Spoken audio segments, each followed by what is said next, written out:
안녕하세요. 승리한 상가족 여러분, 그리고 강성성경연구원 여러분, 오늘은 요한복음 12장 27절에서 36절 상반절 말씀을 아버지의 이름을 영광스럽게 하옵소서라는 제목으로 함께 말씀을 나눠보도록 하겠습니다.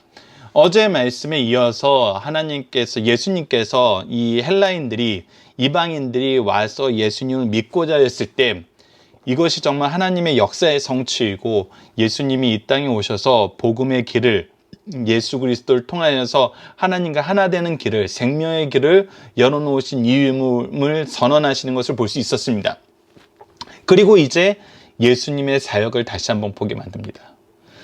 너희들이 봐야 되는 예수 그리스도는 단순히 너희들의 생각과 너희들의 뜻을 이루는 그런 왕이 아니라 하나님의 뜻과 하나님의 역사를 이루는 왕인데, 이 하나님의 역사를 이루는 길이 무엇임을 본질적으로 다시 한번 얘기합니다. 그리고 이 내용을 하나님께 기도합니다. 27절을 봅시다.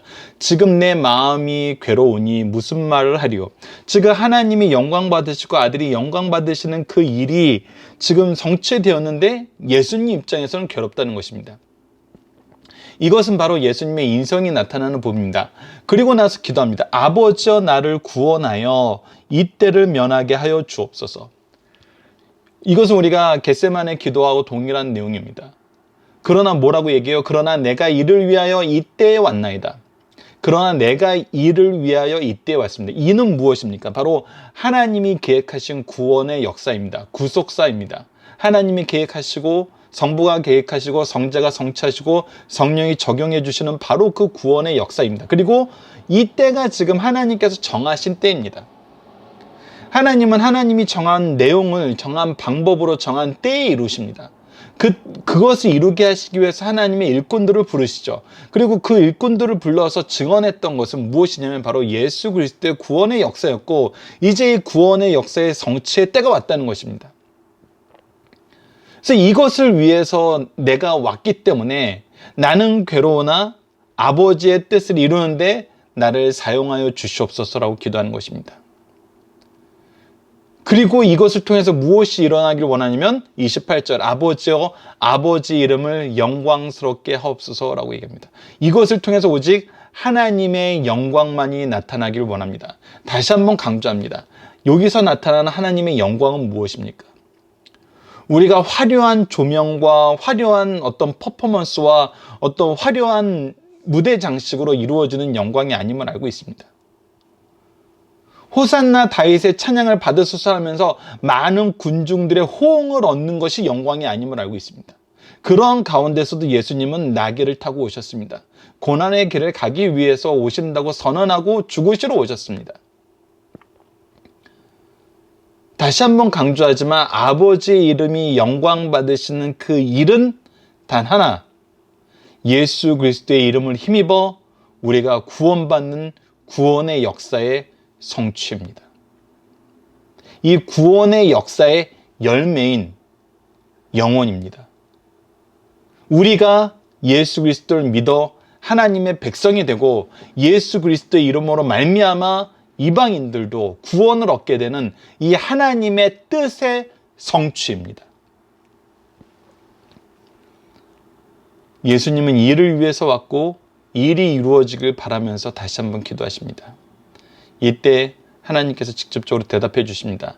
이에 하늘에서 소리가 나서 이르되 내가 이미 영광스럽게 하였고 또 다시 영광스럽게 하리라. 이것이 무엇입니까? 하나님의 뜻이 이루어지고 있다는 것입니다. 하나님의 구원의 역사가 이루어지고 있다는 것입니다. 예수 그리스도를 믿게 하셨고 예수 그리스도를 믿게 하심으로 하나님의 백성 되게 하시겠다는 것입니다. 이것이 바로 아가페의 사랑인 것입니다. 하나님은 하나님의 영광을 얘기하는데 하나님이 존귀함을 받고 우리가 하나님을 정말 한없이 높여드리는 그것을 하나님은 영광이라고 얘기하지 않으신다는 거예요. 우리를 향한 온전한 사랑, 정말 완전한 사랑, 포기하지 않는 사랑, 영원한 사랑, 그것을 우리와 함께 하시고 싶어 하신다는 것입니다. 우리와 함께하는 것이 하나님이 가장 기뻐하시는 일, 하나님이 스스로 영광 받으시는 일이라고 선언하신 그 일이라는 것입니다. 그리고 이것이 예수님을 통해서 성취됨을 분명히 얘기합니다. 자, 그래서 우리가 이 오늘 본문 말씀에서 잘 기억해야 되는 것은 바로 이 영광입니다. 자, 예수님이 말씀하신 영광과 하나님이 말씀하신 영광은 동일합니다. 예수 그리스도를 믿어 구원의 길에 이르는 것입니다. 하나님의 자녀로서 하나님의 백성으로서의 삶을 회복하는 것입니다. 근데 이 영광에 대해서 다르게 해석하는 것이 오늘 본문 말씀에서 나오는데 그것이 미리 설명해 드리면 바로 34절입니다. 이 34절의 내용을 우리가 기억하면서 사람들이 말하는 영광과 사람들이 원했던 영광과 하나님과 그리스도께서 성취하신 영광이 어떤 차이가 있는지를 보고 우리가 지금 현재 신앙생활을 하면서 우리가 그리스도의 자녀로서 그리스도의 일꾼으로서 삶을 살면서 어떤 영광을 찾고 있는지 다시 한번 생각을 해봅시다.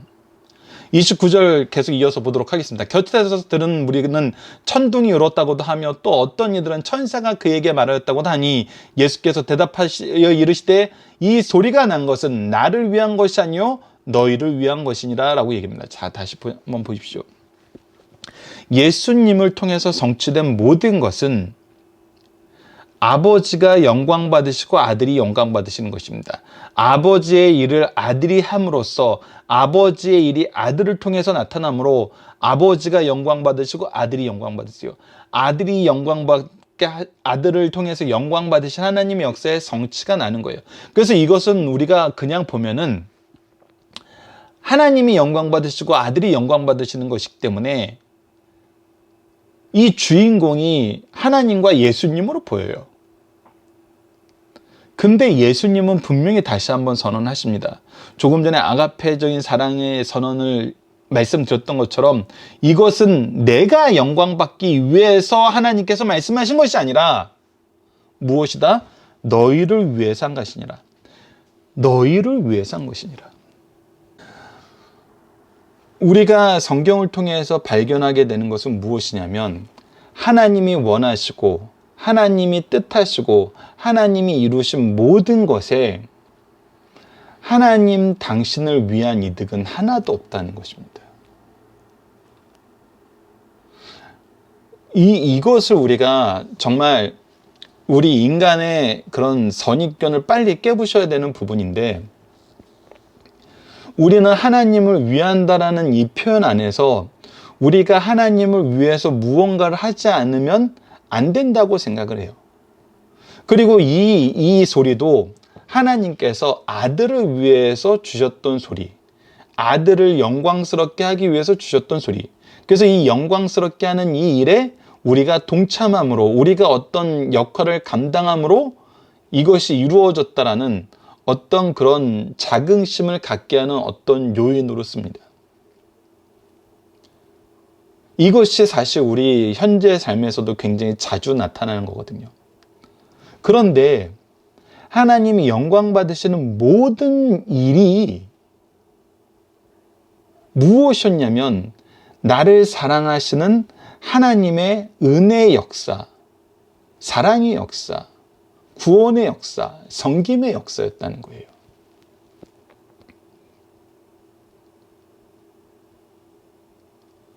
우리가 이 차이를 정말 잘 이해를 해야 됩니다.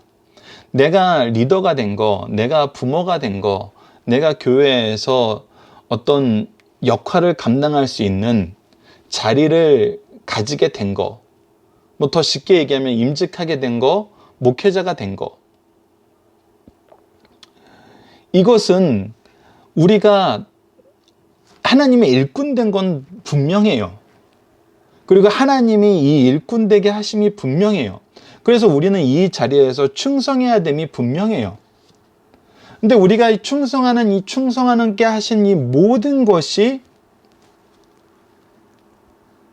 나를 위한 거였다는 거예요. 여러분들 이것이 우리가 사회적인 개념에서 직장적인 개념에서 어떤 조직적인 개념에서 보면은 이게 도대체 무슨 소리 하지만 참 하나님이 가정을 잘 세워놓으신 것을 통해서, 가정의 질서를 통해서 보게 되는 건 뭡니까? 엄마 아빠가 기뻐하는 일이 있어요. 아이들이 공부 잘하는 거 기뻐하죠. 아이들이 건강하게 자라는 거 기뻐하죠. 뭔가 바르게 생활하는 거 되게 좋아하죠. 물론 우리 인간은 완전하지 않고 타락해서 결국은 엄마 아빠 만족을 위해서 우리에게 엄마 아빠의 만족을 위한 인생을 강요하는 거 아니야? 이런 반론이 나올 수 있고, 그런 반론이 또 사실인 경우도 많이 있어요. 근데 성경적인 부모의 모습을 통해서 우리가 하나님과 우리의 관계를 통해서 이 하나님과 우리의 관계를 이해시키기 위해서 가르쳐준 이 부모의 모습을 성경 안에서 보면은 결국은 무엇이냐면, 부모의 모든 관심과 모든 노력과 모든 권면과 모든 훈계와 모든 교훈은 누구를 위한 것이었다? 자녀를 위한 것이었다. 그래서 부모님을 공경하라는 이 말씀 안에서 부모님을 기쁘게 하는 모든 일이 나는 이것을 통해서 엄마 아빠를 기쁘게 하는 일이라고 생각했는데, 결국은 그것이 누구를 위한 일이었다? 나를 위한 일이었다. 그리고 내가 이 일을 할 수 있도록 부모님의 지도와 부모님의 어떤 이 지원이 없었으면은 나는 이것을 할 수 없었다는 것을 깨닫게 된 거예요. 그것을 통해서 이 모든 것이 나를 향한, 나를 사랑한 그 놀라운 사랑의 뜻 안에서 우리에게 주어진 것이었구나를 알게 되는 거예요. 그래서 나는 정말 엄마 아빠한테 열심히 효도하면서 살았어. 나는 엄마 아빠가 기뻐하시는 것은 어떤 것 하나도 이루지 않은 것이 없어. 이렇게 자랑할 수 없다는 거예요. 오히려 우리는 자랑하지 않고 뭐예요? 감사하게 되는 거죠. 엄마 아빠가 나를 이렇게 양육하신 것이 그때는 참 괴롭고, 그때는 참 이해가 안 되고, 그때는 왜 이런 것을 시키나 참 힘들었지만 이제 알았어. 이것이 다 나를 위한 것이었다는 것을. 지금 이 장면은 지금 그것을 보여주고 있습니다. 아버지가 영광받고 아들이 영광받는다는 이 말씀 안에 너희들은 이 영광받는 일에 동참해야 된다라는 이 내용 안에 더 본질적인 것은 무엇이냐면, 이 모든 것은 너희를 위한 것이야 라는 거예요. 너희들이 예수 그리스도를 하나님이 보낸 아들로서, 메시아로서, 그리스도로서, 왕으로서 믿게 하신 거라는 거예요.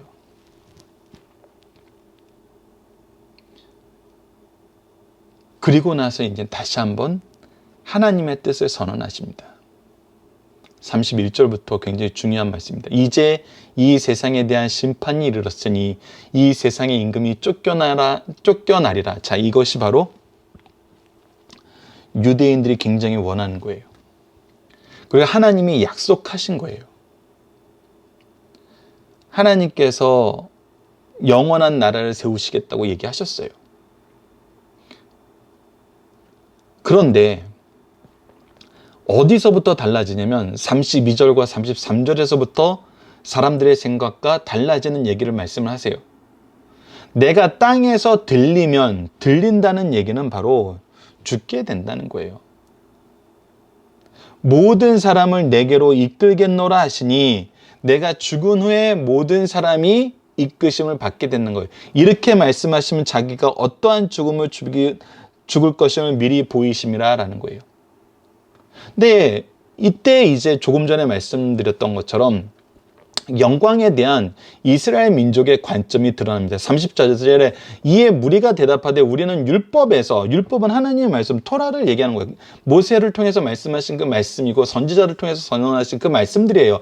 그리스도가 영원히 계신다함을 들었거늘, 즉 그리스도를 통해서 영원한 왕국이 세워지고 그리스도의 통치가 영원함을 말씀하셨거늘 너는 어찌하여 인자가 들려야 하리라 하냐라고 얘기해요. 어떻게 너는 네가 메시아라 그러면서 그리스도라 그러면서 어떻게 영원한 통치를 얘기하지 않고 네가 죽는 얘기를 하느냐? 이 인자가 누구냐? 도대체 네가 얘기하는 인자와 성경의 선지자들이 얘기했던 그 인자가 같으냐라고 물어보는 거예요. 자, 이제 여기에서 우리가 다시 한번 정리를 해봅시다. 하나님이 영광 받으시고 아들이 영광 받으시는 건 뭐라고요? 아들을 믿어 하나님과 하나 되는 거예요. 영원한 생명을 소유하는 거예요. 이것이 하나님이 영광 받으시는 거예요. 이것이 가장 본질적인 거예요. 이것을 이루게 하시기 위해서 예수 그리스도께서 이 땅에 오셨고 예수 그리스도께서 영원한 왕이 되시는 거예요. 근데 이 전체 구속사를 못 보고 뭐만 보냐면 이스라엘 민족이 31절에 대한 내용을 보는 거예요. 이제 이 세상에 대한 심판이 이르렀으니 이 세상의 임금이 쫓겨나리라 그러면서 그리스도를 통한 영원한 왕국에 대한 예언만 보고 있어요. 그리고 뭐를 못 봐요? 고난의 주님을 못 봐요. 그리고 그들은 자기가 원하는 말씀만 근거로 들어서 이 일이 예수님의 주장이 잘못됐다고 얘기해요. 성경에 분명히 우리가 이제 같이 살펴볼 거지만 시편과 이사야와 에스겔서에서 분명히 다 선언이 됐어요. 영원한 통치가 선언이 돼 있어요. 그래서 이들의 주장이 틀린 게 아니에요. 근데 완전히 맞는 것도 아니에요. 왜 그래요? 성경은 우리가 이사야서 53장을 통해서 볼 수 있는 것이지만 우리를 위해서 오신 이 그리스도의 고난과 죽음에 대해서 분명히 기록하고 있다는 거예요.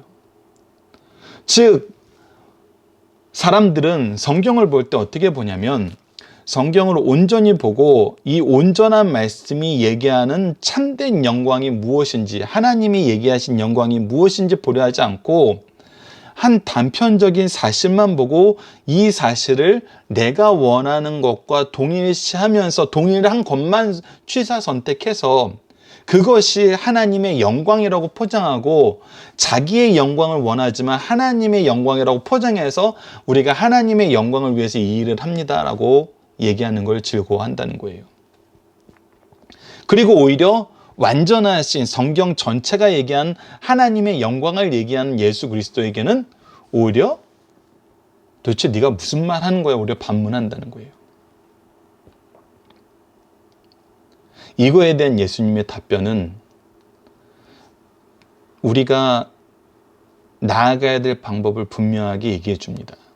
자, 인자가 누구냐는 것이 질문이었어요. 근데 예수님께서 우리가 35절을 보면은 이 인자가 누구냐는 데에 대한 대답을 안 하세요. 자, 보십시오. 35절을 보면 예수께서 이르시되 아직 잠시 동안 빛이 너희 중에 있으니 빛이 있을 동안에 다녀 어둠에 붙잡히지 않게 하라. 어둠에 다니는 자는 그 가는 곳을 알지 못함이니라. 너희가 아직 빛이 있을 동안에 빛을 믿으라. 그리하면 빛의 아들이 되리라. 자, 보십시오. 인자가 누구냐라고 얘기하는 것은 네가 정말 메시아냐라고 물어보는 거예요. 근데 예수님이 메시아라는 것은 지금 예수님이 얼마나 반복적으로 다양한 모습으로 성경의 모든 성취를 통해서 얘기하셨어요. 더군다나 지금 이들이 경험한 건 뭐냐면 하늘에서 정말 내가 이미 영광스럽게 하였고 또다시 영광스럽게 하리라는 하나님의 음성까지, 하나님의 증언까지 이들이 지금 확보한 상태예요. 이 얘기는 뭐냐면 끊임없이 자기네들이 원하는 모습의 메시아가 아님을 얘기하면서 자기네들이 원하는 메시아가 아니면 메시아가 될 수 없다라는 주장을 계속하는 거예요. 근데 예수님이 지금 이 싸움에 들어갈 이유가 전혀 없어요. 이 주장은 헛된 주장이에요. 왜? 사실이 아니니까. 예수님이 그리스도이심은 이미 나사로를 죽은 자 가운데 살리신 것과 하나님의 뜻과 하나님의 직접적인 말씀으로 충분히 증명이 되고도 넘쳐요. 그리고 구약의 모든 말씀을 이루시는 예수 그리스도의 사역을 말씀을 통해서 보면은 하나님의 뜻 안에서 오신 우리의 구세주임을 분명히 알 수 있어요.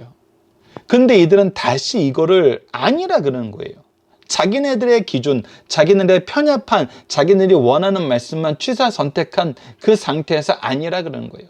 여전히 나는 이해가 안 된다는 거예요. 받아들이지 못한다는 거예요. 근데 예수님은 이것에 빠지지 않으시고 더 본질적인 거, 하나님이 영광 받으시고 하나님이 원하시는 그 일, 우리를 위한 그 일을 얘기하세요. 자, 우리가 배워야 될 부분은 바로 이 부분입니다. 우리가 세상 사람들하고 싸울 때 어떤 부분에 대해서 신학적인 논쟁이 일어나, 싸운다는 표현도 참 잘못된 거죠. 우리가 사실 싸울 일이 없죠. 우리는 복음을 위해서 수고하는 사람들이고, 그들은 그들의 욕심과 어떤 기준에 의해서 우리에게 반론을 제시하거나 공격하는 사람들이에요. 근데 이 반론을 제시하거나 공격하는 거에 대해서 우리가 그들의 언어와 그들의 기준으로는 절대 이것은 앞서 말씀드렸던 것처럼 완전 역설이에요.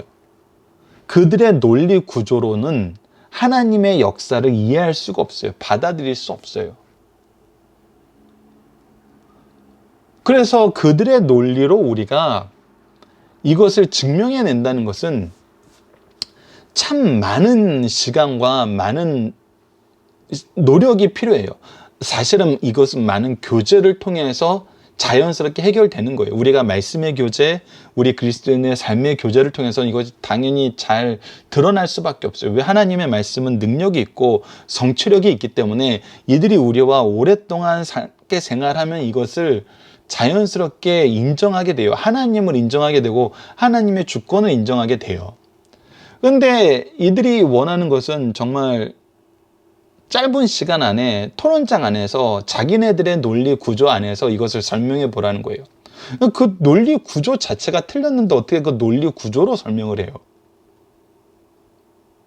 그래서 오히려 예수님이 하신 방법이 굉장히 지혜로운 방법이라는 거예요. 오히려 그들의 논리 구조로 설명하려는 헛된 노력은 사실 그 짧은 시간에 이루어질 수도 없는 거고, 이미 믿지 않기로 작정하고 믿지 않을 이유를 찾는 자들에게, 비난할 거리만 찾는 자들에게는 어떤 것으로도 이 짧은 시간 안에는 해결이 안 돼요. 그 오히려 무엇을 선언하는 게 나아요? 하나님의 뜻을 선언하는 게 나아요. 하나님의 말씀을 선언하는 게 나아요. 그래서 제가 예전에 토론 이야기를 자주 하는데, 어떤 기독교 관련된, 교회 관련된 문제에 대해서 토론하는데, 뭐 사회 전문가, 이제 뭐 교수들, 뭐 정치 전문가 이렇게 뭐 나와서 얘기하는데, 제가 참 안타까웠던 것 중에 하나가 무엇이냐면, 어떤 부분에 대한 반론이 나오면은 그거는 교회 질서와 교회 법적으로 당신들이 몰라서 하는 거기 때문에 그런 식으로 얘기하지 말라고 그냥 말을 끊어버리고, 이제 계속 쳇바퀴 돌듯 자기 주장만 이제 대변하는 이런 교회 대표로 나오신 분이 있었어요. 그러니까 이거는 완전히 평행선만 가는 거예요. 그러니까 이제 사회에 대한 인식은 교회가 이런 부분에 대해서는 전향적인 태도를 보여야 된다고 생각하는데 도무지 이해가 안 되는 거예요. 그리고 너무 좀 꽉 막힌 어떤 그런 존재로 이제 교회를 인식하는 것이 더 늘어나게 됐었어요. 근데 제가 참 좋게 보고, 앞으로는 이렇게 해야 되겠다라고 생각하고 이 말씀 안에서 나타났던 것은, 오히려 어떤 목사님은 그렇게 얘기를 하셨어요. 그 문제에 대해서 여러분들이 그렇게 반론을 제기하실 때 저는 여러분들이 가지고 있는 그 반론에 대해서는 합당한 이유가 있다고 봅니다. 여러분들께서는 그렇게 생각하실 수 있다고 봅니다. 라고 얘기하고, 뭐라고 얘기하냐면, 그러나 나는 어떤 그런 전문가로서 이 자리에 나온 게 아니라 목사로서, 즉 말씀을 전하는 자로서 말씀의 전문가로 이 자리에 나왔기 때문에 말씀을 근거로 얘기할 수밖에 없습니다. 라고 얘기하면서 무엇을 얘기하냐면 성경 말씀을 얘기하세요. 근데 이것은 앞선 경우와 완전 달라요. 이 청중의 반응도 달라요. 성경 말씀에 그렇게 있어? 그러면 성경 말씀은 도대체 이 부분에 우리가 궁금해하고 우리가 이상하다고 여기는 부분에 대해서는 성경은 그러면 더 구체적으로 어떻게 얘기하고 있어? 그러니까 너희들은 왜 그렇게 생각하고 너희들은 왜 그렇게 행동해? 라고 얘기했던 사람이 성경 말씀을 제시하는 순간 어떤 사람으로 변화하냐면, 그러면 성경은 그 부분에 대해서 구체적으로 더 어떤 식으로 얘기를 해? 해서 자연스럽게 그들의 눈이 성경으로 가는 거예요. 자, 예수님이 보여주신 것이 바로 이 방법을 보여주시는 거예요. 35절을 보면 예수께서 이르시되 아직 잠시 동안 빛이 너희 중에 있으니, 이 빛을 얘기하는 건 뭐냐면 하나님의 영광을 이루는 우리를 위한 하나님의 빛이에요. 하나님의 뜻이에요. 예수 그리스도예요. 그래서 너희들이 중요하게 봐야 되는 것은 너희들의 뜻에 맞는 인자가 누구냐 아니냐 이것을 보는 것이 아니라 하나님이 우리에게 주신 그 빛을 봐야 되는 거란 거예요. 이것은 중요한 논쟁이 아니란 거예요. 너희들은 논쟁의 초점에서 벗어났고 너희들은 이미 증명된 것에 대해서 믿지 않으려고 제시하는 반론일 뿐이고 이것은 쓸모없는 거라는 거예요. 오히려 무엇을 봐야 되냐면 하나님이 영광 받으시고 그 영광을 위해서 주신 빛을 보라는 거예요. 예수 그리스도를 보라는 거예요. 빛이 있는 동안에 다녀 어둠에 붙잡히지 않게. 이것이 너희들이 이런 헛된 논쟁과 어리석은 상황에 빠져서 너희 스스로를 망가뜨리는 미련한 삶에서 벗어나는 길이라는 거예요. 그래서 분명히 얘기합니다. 어둠에 다니는 자는 그 가는 곳을 알지 못하니 너희들은 여전히 방황하는 상태에서 끝날 거라는 거예요. 해답을 찾지 못하고 패배할 거라는 거예요. 그러나 36절 상반절, 너희에게 아직 빛이 있을 동안에 빛을 믿으라. 그리하면 빛의 아들이 되리라. 예수 그리스도를 통해서 이 문제의 해결을 바라는 거예요. 하나님이 빛으로 보내신 그리스도를 바라보라는 것입니다. 자, 본문 묵상입니다. 주님 앞에 놓여진 사건은 어떤 사건입니까? 개인적인 의미로 무엇입니까? 예수 그리스도께서 고난의 십자가를 지시는 것입니다. 그래서 이것은 괴로운 거예요. 그러나 구속사적인 의미에서 무엇입니까? 아버지 이름을 영광스럽게 하는 것, 이를 위하여 이때에 이거 하나님의 구속을 이루기 위해서 정해진 때에 오셨다는 것, 이것을 통해서 하나님이 영광 받으시는 것. 하나님의 응답은 누구를 위한 것이었습니까? 이것은 누구를 위한 것이었다고요? 바로 우리를 위한 것이었다고요. 하나님의 모든 역사는 결국 우리를 위한 거예요. 예수님의 죽으심의 모습과 의미는 무엇입니까? 바로 예수님의 죽으심의 의미는 이 구원의 때를 이루시고 구원의 길을 완성하셨다는 거예요. 하나님의 공의를 충족시키고 하나님의 사랑으로 우리에게 은혜를 베푸셨다는 거예요. 그래서 이 안에서 우리는 구원의 은총을 누리게 된다는 거예요. 공의의 성취와 사랑의 성취가 바로 예수 그리스도의 십자가를 통해서 완벽하게 이루어지는 거예요. 예전에도 한번 말씀드렸지만 인간으로서는 이것을 못해요. 하나님의 공의로 완성시킬 수도 없고 하나님의 사랑을 충족시킬 수도 없어요. 우리가 공의롭게 하려면 굉장히 우리는 권위적이고 매몰차야 되고, 사랑으로 하려면 우리의 기준이 느슨해지는 걸 보게 돼요. 그래서 우리가 민주주의라는 것은 이 두 가지 안에서 우리가 막 그 미세 부분을 조율해 가면서 시대에 따라서 이것을 조율해 나가면서 조율하는 그 재반의 과정이 그래도 가장 안정적인 형태로 이루어진다는 거잖아요. 투표를 통해서 어떤 정책적인 실험을 통해서. 근데 그러면서도 불구하고 우리는 계속 문제를 발견해요. 근데 하나님의 역사는, 예수 그리스도의 구속의 역사는 이 공의와 사랑을 완벽하게 충족시키는 유일한 길이었다는 거예요. 그래서 예수 그리스도야말로 정말 유일하신 구원의 길, 생명의 길이라는 것입니다. 우리는 어떤 말씀을 근거로 예수님께 반론을 제시하나요? 미리 말씀드렸던 이 내용이 여러분에게 소개되어 있습니다. 시편 89편 4절을 보면 내가 내 자손을 영원히 경고하게 하면 내 왕위를 대대에 세우리라. 즉 하나님 예수 그리스도를 통해서 이루어진, 메시아를 통해서 이루어질 왕국은 영원한 왕국이라는 거예요. 이사야 9장 7절에서 그 정사와 평강의 덤이 무궁하며 또 다윗의 왕자와 그의 나라에 군림하며 그 나라를 굳게 세우고 지금 이후로 영원히 정의와 공의로 그것을 보존하실 것이라. 만군의 여호와의 열심히 이를 이루시라. 하나님이 이루신 나라는 무너짐이 없다는 거예요. 에스겔 37장 25절에도 내 종 야곱에게 준 땅 곧 그의 조상들이 거주하는 땅에 그들이 거주하되 그들과 그들의 자손손이 영원히 거기에 거주할 것이요 내 종 다윗이 영원히 그들의 왕이 되리라 라고 얘기하면서 하나님이 세우신 왕위가 얼마나 영원한 힘을 가르쳐줘요. 그러나 동시에 모두 얘기해요. 여러분들 책에는 소개 안 됐지만 이사야서 53장 9절로 10절 보십시오. 그는 광포를 행하지 아니하였고 그의 입에 거짓이 없었으나 그의 무덤이 악인들과 함께 있었으며 그가 죽은 후에 부자와 함께 있었다. 즉 그가 죽게 된다는 거예요. 여호와께서 그에게 상함을 받게 하시기를 원하사 질고를 당하게 하셨은즉 그 영혼을 속건 제물로 드리기에 이르면 그가 씨를 보게 되며 그의 날은 길 것이요 또 그의 손으로 여호와께서 기뻐하신 뜻을 성취하리라. 대속에 죽음이 있다는 거 분명히 같이 얘기하고 있어요. 그러니까 우리가 원하는 것만 섭취해서 우리가 원하는 모습으로만 다시 재생산해서는 안 돼요. 하나님의 뜻을 온전히 보고 그 뜻을 온전히 보여주시는 예수님을 바로 봐야 됩니다. 예수님은 인자에 대한 질문에 뭐라고 답하시나요? 예수께서 이르시되 아직 잠시 동안 빛이 너희 중에 있으니 빛이 있을 동안에 다녀 어둠에 붙잡히지 않게 하라. 어둠에 다니는 자는 그곳에 가는 곳을 알지 못하니라. 너에게 아직 빛이 있을 동안에 빛을 믿으라. 그리하면 빛의 아들이 되리라 라고 얘기하면서 인자가 누구예요? 라고 물어보는 이 부수적인 질문에 계속 자기네들의 주장을 어떤 강요하는 질문에 빠지시는 것이 아니라 진리의 말씀을 선포하신다는 거예요. 하나님의 말씀을 선포하신다는 거예요.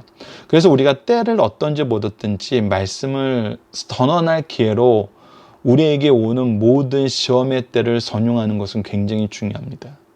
그래서 우리가 항상 대답할 것을 말씀 안에서 준비해야 되는 것입니다. 자, 본문의 중심사를 보도록 하겠습니다. 첫 번째, 십자가의 고난을 통해 나타난 주님의 인성을 볼 수 있습니다. 예수는 이제 3일 후에는 십자가를 지십니다. 주님은 이때 마음이 괴로우셨어요. 신성을 가지신 주께서 왜 그토록 괴로워하셨을까요?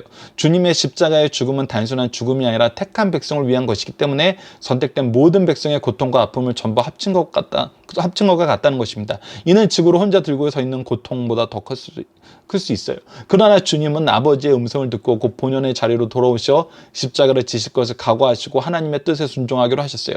주님은 큰 고난을 통과하셔 나를 구원하셨고 나는 믿기만 하면 구원을 얻게 되었습니다. 두 번째, 믿는 자에게 구주이시면 거부하는 자에게는 심판주이신 예수님입니다. 하나님의 공의와 사랑을 이루셨기 때문에 예수님이 기준이 되시는 거예요. 이제부터 모든 인류는 그리스도를 모르거나 거부하면 영벌이요 그를 믿음으로 받아들이면 영생에 이르게 됩니다. 우리 모든 성도들이 분명히 알 것이 있습니다. 우리 몸에 어떤 질병이 있든지 검사용지의 반응으로 판별하는 것 같이 주께서 우리에게 나타나실 때 그 반으로 심판의 내용이 결정된다는 것입니다. 예수 그리스도가 기준이고 예수 그리스도를 통한 그 외에 어떤 길도 존재하지 않음을 다시 한번 강조해 줍니다. 세 번째, 우리의 빛이 되신 예수님입니다. 우리가 예수님을 알고 신령한 세계를 알며 인생의 근본 문제를 알 수 있다는 것은 예수 그리스도의 빛 아래서만 가능합니다. 주님의 빛 아래서는 인생이 바른 길을 가며 헤매는 일이 없습니다. 그러나 어둠에 다니는 사람은 그가 가는 길을 알지 못하고 헤매게 됩니다. 우리에게 진리의 말씀을 바로 비칠 때 빛을 믿으라. 그리하면 빛의 아들이 되리라고 하셨어요. 예수 그리스도를 보고 믿음에서 우리의 인생을 출발해야 돼요. 그렇지 않으면 우리는 계속 방황하게 됩니다. 성도들도 이 세상의 빛이 되어 어둠 세상을 밝혀야 됩니다. 빛 아래에 있는 사람은 밝은 빛 아래에서 바른 길을 갈 수 있다는 귀한 진리의 말씀을 가르쳐줍니다. 자, 본문 다지기입니다. 아버지의 이름을 영광스럽게 하옵소서라는 의미는 무엇입니까? 아버지의 뜻을 나를 통해서 성취하십시오. 이 일을 위해서 이때 나를 보내신 이 아버지의 뜻을 성취해달라는 거예요. 자, 예수님의 공생에 나타난 세 번의 하늘의 소리와 그 의미를 한번 보도록 하겠습니다. 마태복음 3장 17절에 예수님께서 세례를 받으실 때예요. 하늘로부터 소리가 있어 말씀하시되 이는 내 사랑하는 아들이요 내 기뻐하는 자라. 즉 하나님의 뜻을 이루는, 하나님의 역사를 이루는, 하나님의 뜻에 반환되는 것을 아무것도 하지 않는 바로 그런 참 신이며 참 사람이신 아들이라는 거예요. 삼위일체 하나님의 성자라는 거예요. 그리고 변화선에서 마태복음 17장 5절에서 이렇게 나옵니다. 말할 때 호련히 빛이 구름이 그들을 덮음에 구름 속에 소리가 나서 이르시되 이는 내 사랑하는 아들이요 내 기뻐하는 자라. 자, 동일합니다. 근데 무엇이 추가됐어요? 너희는 그의 말을 들으라 하시는지라. 그를 통해서 나의 뜻이 온전히 성취되니 그의 말에 순종하라는 거예요. 그리고 요한복음 12장 28절에 예수님께서 이렇게 기도합니다. 아버지와 아버지의 이름을 영광스럽게 하옵소서 하시니 이에 하늘에서 소리가 나서 이르되 내가 이미 영광스럽게 하였고 또다시 영광스럽게 하리라. 너를 통해서 하나님의 역사를, 아들을 통해서 하나님의 역사를 나타내시겠다는 거예요. 그리고 나서 예수님이 말씀하세요. 빛 가운데 거하라. 그러니까 우리는 예수 그리스도를 보는 것이 하나님의 명령임을 하늘에서 내려오신 하나님의 말씀에 의해서 다시 한번 확인할 수 있어요. 그러니까 예수 그리스도를 통해서 보지 않고 예수 그리스도의 말씀에 귀 기울이지 않고 예수 그리스도를 전하지 않는 거에서 우리가 하나님의 뜻을 알기는 불가능하다는 거예요. 유대인들이 알고 있는 메시아는 무엇입니까? 유대인들이 알고 있고 믿고 싶어하는 메시아는 오직 어떤 메시아예요? 영광만 바라보는, 자기네들을 영광스럽게 하는 메시아예요. 그러나 성경에 분명히 나타나서 예수님은 선지하신 분이시고 고난의 주님이 더 많이 나타나요. 그리고 생명의 주권자요 심판주이시고 교회의 주권자이심을 신구약 전체를 통해서 우리에게 끊임없이 얘기해 줍니다. 우리는 성경을 통해서 하나님의 말씀을 통해서 예수님을 믿어야 돼요. 우리가 각색한 예수님을 믿으면 안 되고 정말 이단들이 각색한 예수님을 믿으면 안 돼요. 빛이신 예수님을 통해서 우리는 무엇을 볼 수 있습니까? 우리가 볼 수 있는 건 바로 하나님의 구원의 역사와 그 안에 나타난 하나님의 공의의 성취와 사랑 안에서 주어지는 은혜의 역사입니다. 그래서 우리는 삼위일체 하나님의 구속사를 바로 볼 수 있어야 돼요. 그래서 우리는 빛 대신 예수님을 통해서 무엇을 봅니까? 삼위일체 하나님의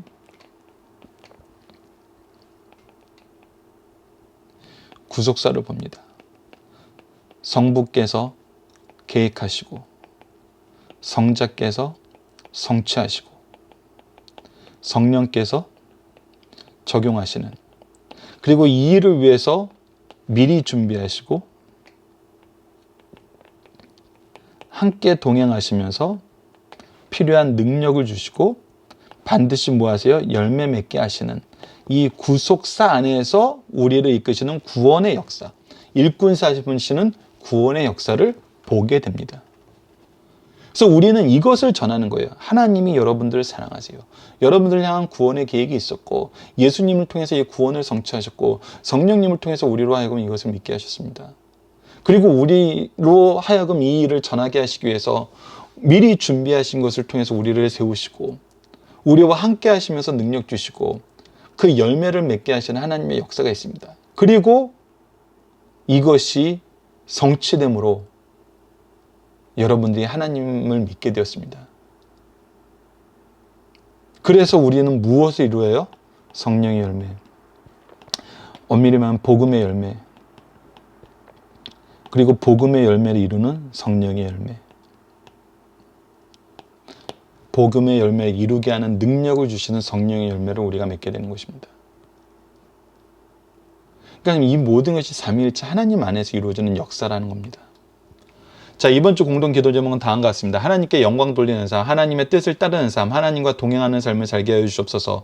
오늘 본문 말씀을 통해서는 빛 되시는 주님을 통해서 삼위일체 하나님의 구속의 은혜와 사랑의 역사를 보고 영생의 삶을 전하며 복음의 사명을 이루는 삶을 살게 하심을 감사합니다. 하나님 나라의 백성으로서 하나님 나라를 이루는 삶을 살게 하심을 감사합니다라고 기도하는 우리 승리하는 삶 가족 여러분들, 강성성경연구원 여러분을 되길 기도합니다. 감사합니다.